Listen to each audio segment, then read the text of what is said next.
And I do believe next up is Lucy Hayden from the Winnicke Land Trust.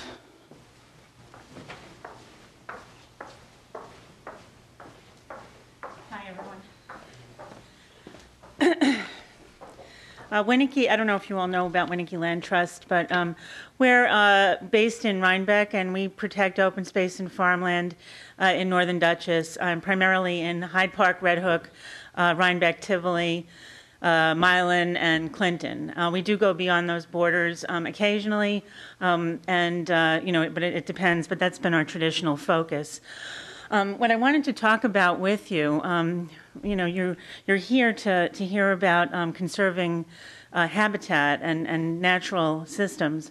A conservation easement can serve a couple of different purposes. In general, it's an agreement between a landowner and a land trust to extinguish development rights, and that's a very broad purpose. So we have conservation easements that protect different things, for instance, agriculture, or recreational uses, or habitat. So if you are interested in protecting the habitat on your land, it's very important to have an easement that serves that purpose. And what we like to do is work very closely with landowners. With reference, Gretchen mentioned that Dutchess Land Conservancy works with reference to habitat maps.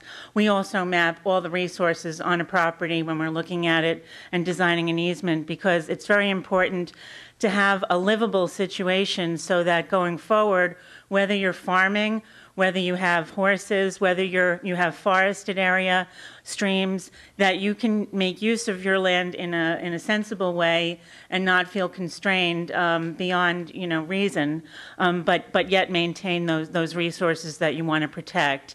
And certainly, it's a very high purpose to protect the habitat, and we're very interested in working with landowners toward that end.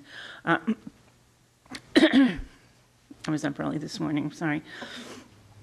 I want to mention that you can combine those purposes so that if you have open fields that you're using for hay and there's a stream coming through, that easement can be designed so that you have a stream buffer with limited uses that will protect that habitat to the extent that the stream would remain healthy, but you can also continue to farm. And, this is becoming more and more common in conservation easements. The easements that were designed when land trusts were young 20 years ago might not have that complexity, but it's something that we've learned over a couple of generations of working with landowners.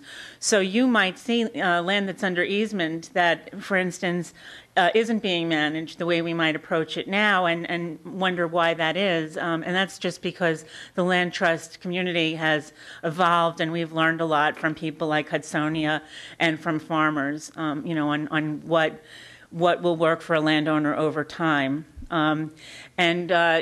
With reference to Hyde Park, we're extremely interested in protecting those areas of contiguous forest, of riverfront land, of areas rich in wildlife, wetlands, and vernal pools. That's a very high priority for us. And so with that, I wanted to just touch on what the benefits are to landowners in having a conservation easement on your land. There are tremendous economic benefits. There are tax benefits, for example. The easement has a monetary value that you can take advantage of through a tax deduction at the federal level. It's an income tax deduction. There's a New York State tax credit that it's an annual credit of 25% of your property taxes, including school taxes. It does not come out of the local funds. It's a refund at the state level to you personally, so it doesn't affect the collection of taxes for the town, and it extends to school taxes, and it's to a maximum of $5,000 per year. And that runs with the land, so if you sell your property and it's under easement, the following landowner will have the same benefit.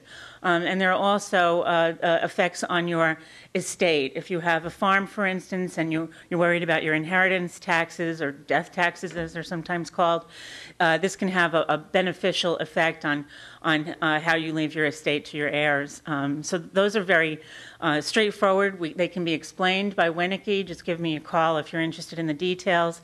But the benefits beyond those monetary issues are to us the heart of our mission. And, you know, we bring to the community, the reason that a land trust is a not-for-profit organization is because there's a true public benefit in what we do. We're preserving the aesthetic and quality of life aspects of the landscape. And beyond that, there's an ethical and moral content to land conservation.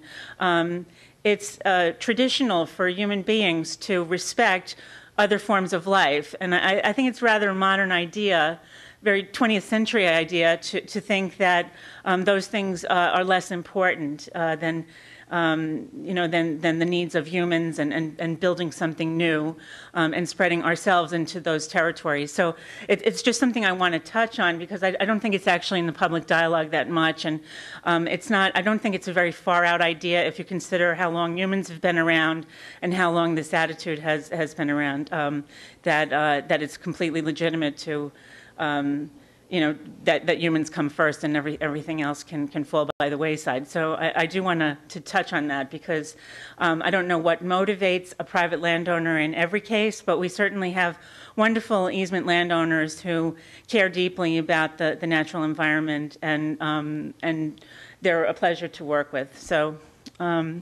if you do, I may not stay till the end of the evening. I'll stay around for a little while, but if you do have questions about conservation easements or the other ways that we can help landowners, for instance, we're working on a system of trails in Hyde Park with the Hyde Park Trails Committee. We've been doing that for years. It runs along the river. We also have the Winnicke Nature Preserve, which is 100 acres of public parkland in Hyde Park, and we get all kinds of help from the town and the Rotary and so forth for that, which we're very grateful for. But if you have other questions, just please do give me a call. We're very available, and we'd love to talk with you. Okay, thank you very much.